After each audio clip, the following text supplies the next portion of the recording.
Okay, is this Don't put me on TV. I've been on TV before. Okay, so I'm here with Jean Barron, who I've known as Auntie Jean.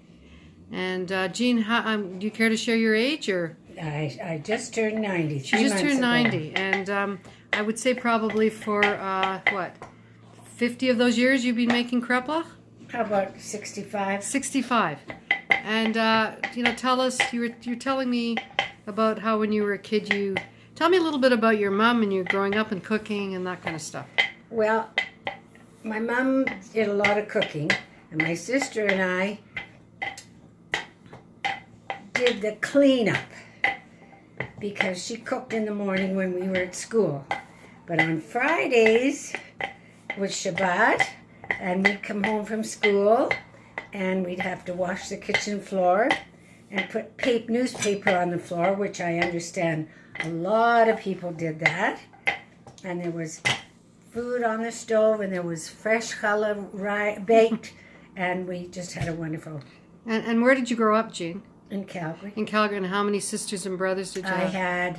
I was the oldest of four girls, and I was responsible for them mostly during the day, that they wouldn't get into trouble. And my mother always said, I thought you would hate your sisters because you had to be in charge. I says, no, I never felt like that.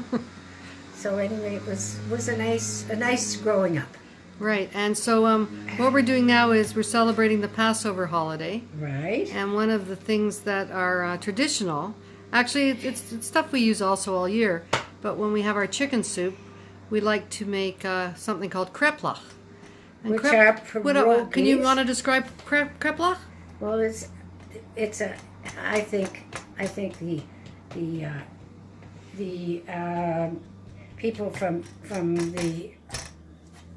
the old country call it pierogies. What was the difference between Kreplach and Verenischkes?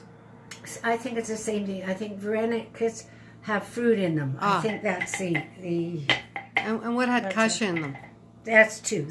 All the kasha ones too. Oh, you do. Okay, so and basically after the soup is made, these delicious dumplings are dropped in, and they're cooked ahead of time because they're a dough filled with whatever filling that you prefer.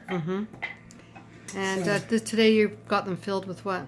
I've got them filled with fried onions, chicken, and beef. Oh boy, that sounds good. And that's mostly the favorite. So you've got that dough rolled out really thin.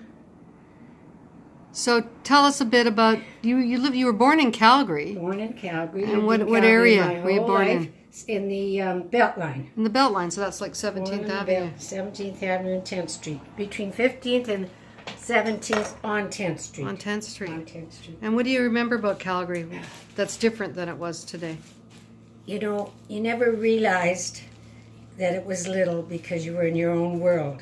And I played with Jewish kids in my area. Yeah. And I went to Hebrew school every evening. After 4 o'clock, I was being picked up after school and driven to the Hebrew school. And we also went on Sundays, so there really wasn't much time to play. Right. Well, and what was your mother's name?